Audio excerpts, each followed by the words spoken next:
مروان وہاں موجود تھا. کبھی وقت ہوگا تو مروان کی بھی بات عرض کریں گے. مروان وہاں کہا ولید اس کو جانے مت دے, اس کو قتل کر. امام علی مقام رک گئے. علی کا بیٹا ہے نا, فاتح خیبر کا بیٹا, جرأت ہے نا, جرأت. رک گئے.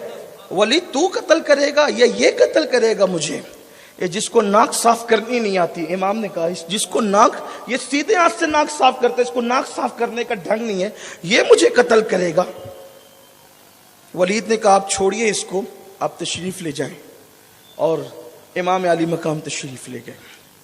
اب دلوں پہ ہاتھ رکھ کر کے کربلا کی داستان سنیے. امام گئے اور جانے کے بعد اپنے گھر والوں کو بلایا اور میٹنگ کی. کہنے لگے کہ حضرت امیر معاویہ دنیا سے کوچ کر گئے, ان کی جگہ ان کا بیٹا جب بادشاہ بن گیا. اب وہ مجھ سے بیعت کا مطالبہ کرتا ہے, اب ہم اس کے ہاتھ پہ بیعت نہیں کریں گے, اس لیے کہ اس کے ہاتھ پہ بیعت کرنے کا مطلب یہ ہے کہ اس نے جو کچھ کرنا ہے, جو کچھ وہ کر رہا ہے, اس سب پر مہر تصدیق ثبت ہوگی. یعنی اس کا مطلب یہی تو ہے کہ وہ جو بھی کرے گا لوگ احتجاج کریں گے تو وہ کہے گا نا اگر میں غلط ہوتا تو حسین میرے ہاتھ پہ بیعت کیوں کرتے, اگر میں غلط ہوتا تو حسین میرے ہاتھ پہ بیعت کیوں کرتے. یہی سب کچھ تو ہوتا. امام نے کہا ہم بیعت نہیں کریں گے, ایک کام کرو, اب تم سب لوگ تیاری کرو, ہم مدینہ چھوڑ دیں گے.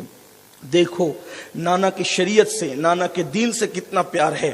اگر شہر رسول چھوٹتا ہے تو چھوٹ جائے, لیکن نانا کی شریعت کو مٹنے نہیں دیں گے, رسول اللہ کے دین کو مٹنے نہیں دیں گے.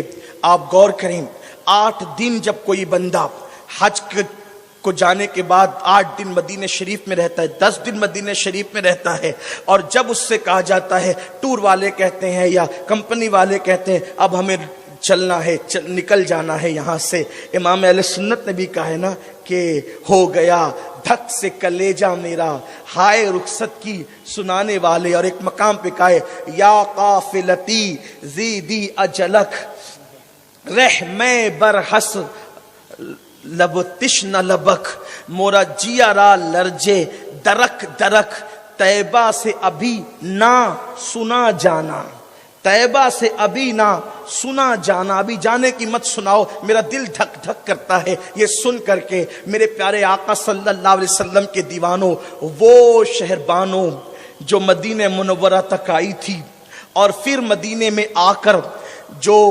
رسول اللہ کے گھر کی بہو بن گئی تھی, وہ رباب, وہ لیلا, اور پھر اس کے بعد سیدہ زینب پیدا ہوئی تھی مدینہ منورہ میں.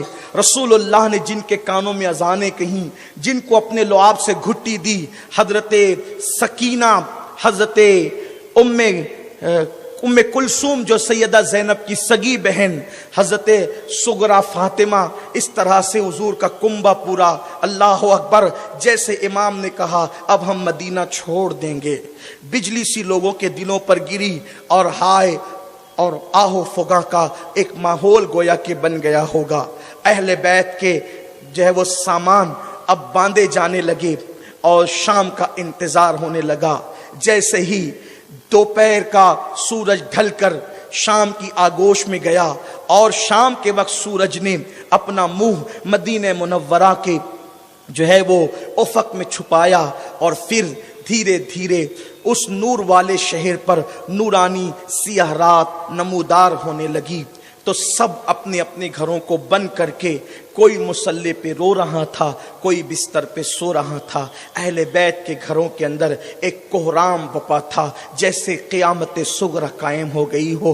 ایسے میں امام عالی مقام جو ہے اپنے رشتہ داروں سے جو قریبی ہیں ملتے ہیں, اور ملنے کے بعد اب رات کے آخری پہر میں امام کے گھر کا دروازہ کھلتا ہے, اور امام عالی مقام دروازہ کھول کر خاموشی کے ساتھ اللہ اللہ, جن کو آج تک مدینہ منورہ کی گلیوں میں لوگوں نے چلتے دیکھ کر یہ تصور کیا تھا کہ نانا چل رہا ہے, گویا کہ نواسا نہیں, ایسا لگتا تھا جیسے عرش فرش پر آ گیا ہو.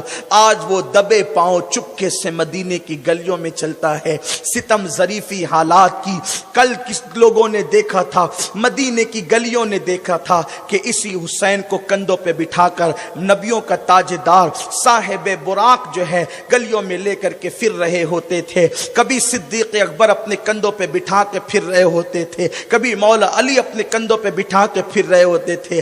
آج دبے قدموں سے حسین چلتے ہیں، اور چلتے چلتے امام علی مقام علی جدی علیہ السلام با اختلاف روایات جنت البقیع میں پہنچتے ہیں، اور جنت البقیع میں پہنچنے کے بعد سب سے پہلے اپنی امی جان کی مزار پر حاضر